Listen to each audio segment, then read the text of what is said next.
Welcome, my friends, to the controversial underbelly of football. Even at the prestigious World Cup, referees make decisions that defy all logic. Today, you and I are going to unpack 10 of the most infamous refereeing blunders in the history of the beautiful game. To kick off this festival of drama, let us travel back to Diego Maradona's infamous handball. That classic touch against England left the world speechless and has kept Three Lions fans bitter for decades. In the 51st minute of the 1986 World Cup quarterfinal, Maradona pulled off the greatest heist in football history. He jumped to challenge England goalkeeper Peter Shilton. On paper, the 185-centimeter Shilton, with his handling privileges, should have easily won. But the Argentine hero stood at just 165 centimeters. Somehow, the Golden Boy was a step quicker, using his left fist to punch the ball over the keeper into the net. Meanwhile, referee Ali Benasser was strolling near the center circle, nearly 30 meters away. Peter Shilton's massive frame completely blocked the referee's view. Out wide, linesman Bogdan Dochev had a clearer angle, but 40 meters is a big ask for the human eye. Benasser had his doubts, but the intense political tension made him fear a reversal would spark a riot. Naturally, his best move was passing the buck to his linesman, but the assistant was also terrified. Back then, linesmen had little authority, and a wrong call could end a career. Ultimately, both gentlemen chose the safest option: absolute silence.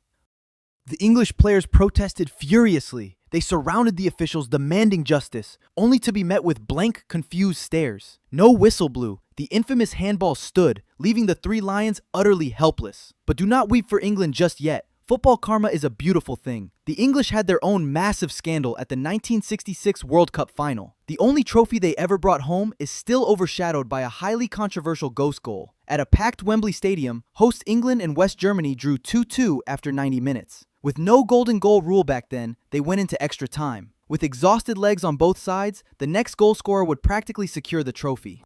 In the 101st minute, Jeff Hurst unleashed a rocket that struck the underside of the crossbar, bounced on the goal line, and spun out. Germany scrambled to clear, while England celebrated. The ultimate decision fell entirely upon Swiss referee Gottfried Dienst. Replay footage shows the referee was hopelessly out of position, running away from the attack. To the naked eye, determining if a high-speed ball crossed a 12-centimeter line was practically impossible back then. The crowd roared, and English players celebrated like champions. Seeking an escape from the suffocating pressure, Dienst looked to linesman Tofik Baramov. Ironically, a severe language barrier left both officials utterly lost in translation. With a few desperate hand gestures, the referee asked if it was in. Despite being distracted and having a terrible view, the Azerbaijani linesman nodded eagerly. The goal stood, making it 3-2, sparking German fury and English ecstasy.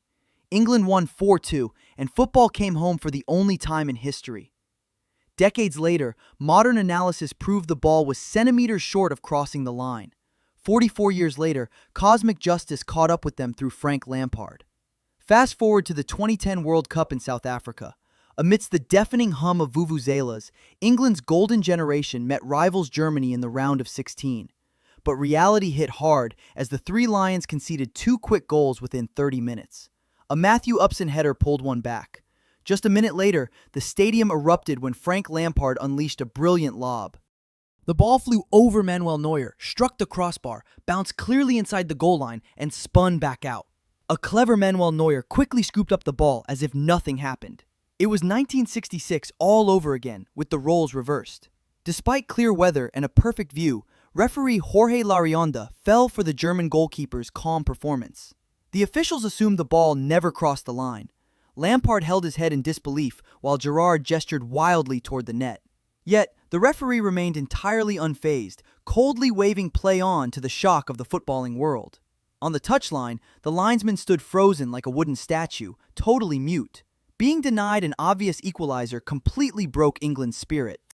They collapsed, losing 4-1, prompting FIFA president Sepp Blatter to issue a formal apology after the match. That late apology did little to soothe English anger, just as Italians still despise Byron Moreno. Back in 2002, Italy boasted a dream squad featuring Buffon, Maldini, and Francesco Totti, long before their recent dark ages of missing World Cups. Under veteran manager Giovanni Trapattoni, the Azzurri were confident of crushing host South Korea. Playing 11 versus 11 is fine, but they were playing against 12. referee Byron Moreno essentially became the home team's 12th man, turning a blind eye to some brutal fouls. Stamping, elbowing, and wild lunges, South Korea played dirty. It peaked in extra time when Totti was tripped in the box and Tomasi scored, both ignored. Adding insult to injury, Totti received a second yellow for diving and was sent off. You and I can understand Italy's sheer frustration at this absolute farce. Frustration bred defeat, and An Jung-hwan scored the winner. His reward, his Italian club immediately terminated his contract in a fit of rage. As for the infamous Byron Moreno, months later he added 20 minutes of stoppage time to help a local team win 4-3. Turns out, he was running for local city council. After this parade of scandals, FIFA finally banned him for life. In 2010, Moreno made headlines again, arrested in New York for smuggling illegal substances. But the 2002 tragedy did not just strike Italy. Spain was also robbed of two perfectly legal goals by referee Gamal Al-Gandour. That quarterfinal between Spain and South Korea was another 12 versus 11 show. First, a phantom foul disallowed Ivan Helguera's goal. In extra time, Joaquin beat his man and crossed for Fernando Morientes to head home a clear golden goal. Yet, the whistle blew again. The linesman claimed the ball went out before the cross. The referee canceled the goal, waving away Spanish protests. Utterly demoralized, Spain lost the penalty shootout, leaving a permanent stain on the integrity of the tournament. The newspaper Marca boldly labeled the referees thieves of history. But the 2002 tournament had more. You and I surely cannot forget Rivaldo's legendary dive. If football had an Oscar category, the Brazilian icon and Neymar would share the trophy. Deep in stoppage time against Turkey, Brazil led and had a corner. They could have just wasted time, but when Hakan Ünsal kicked the ball at him, Rivaldo's brain kicked into overdrive. He collapsed as if shot, clutching his face in mock agony. This Oscar-worthy performance earned Ünsal a second yellow card. Afterward, Rivaldo casually stated that football requires cunning. As a journalist, I find it hard to judge. He acted, yes, but if the opponent had not lost his temper, there would be no stage for him. Next, let us discuss Nigel de Jong's horrifying kung fu kick. Long before the elegant Frenkie de Jong, the Dutch had a very different, aggressive version.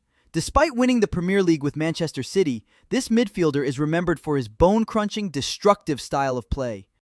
The crown jewel of refereeing blind spots has to be Nigel de Jong karate-kicking Xabi Alonso in the 2010 World Cup final.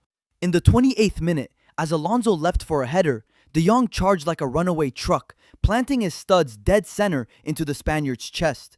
It was a hit so violent you could practically hear it from the cheap seats. Alonso collapsed in agony, and honestly, you and I both know everyone in the stadium expected a straight red.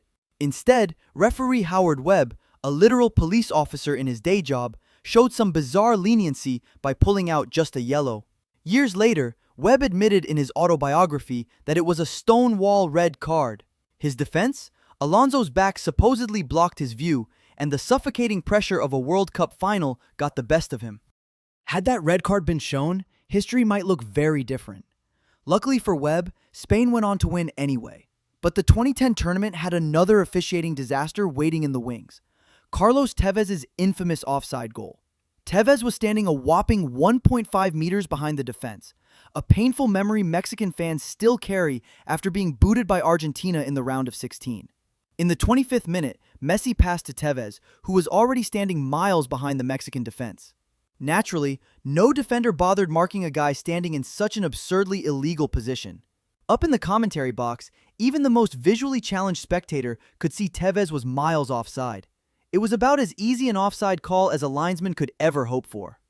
Yet referee Roberto Rossetti begged to differ and casually allowed the Argentinian goal. Realizing this absolute blunder, the tech crew inside Soccer City Stadium made a spectacularly rogue decision to save the day.